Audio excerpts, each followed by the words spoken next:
Getting that drip rail cleaned out on the 74 Plymouth Duster. All the old drip check sealing out of there, sealant. And it had a bunch of surface rust underneath it where the sealant's just cracked over the years and the water got through it and started rusting. Got down there about as deep as I can.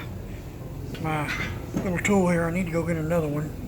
This one's about wore out, but using it on an angle grinder. And just regulate the speed and keep it, I don't know, about 6,000-7,000 RPM. As you can see, there's still a little bit of rust up in there. I need a new brush though. But just showing how to get it out. Because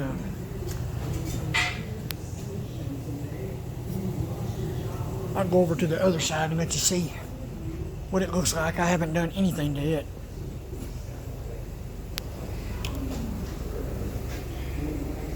Well, they cleaned this one up a little bit before they painted it. Up there's cracked up some. Let me see here.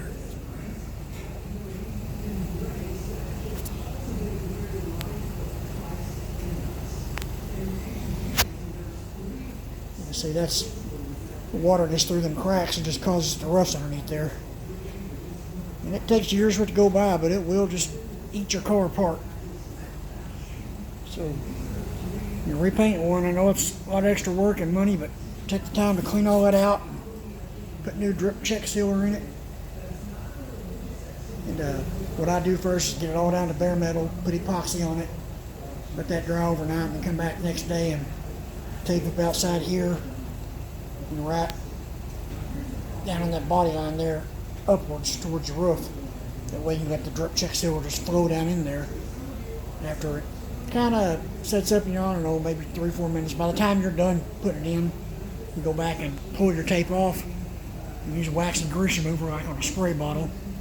You spray it down in there, and you could either use a acid brush or your finger, whatever you want to do, and smooth that out. And once you're done with that, then pull off the tape that you have on the outside here, keeping all the crap off there. And if you do get anything out here, just use the wax and grease remover and keep rubbing, and it should come off. But there's another tip for the day.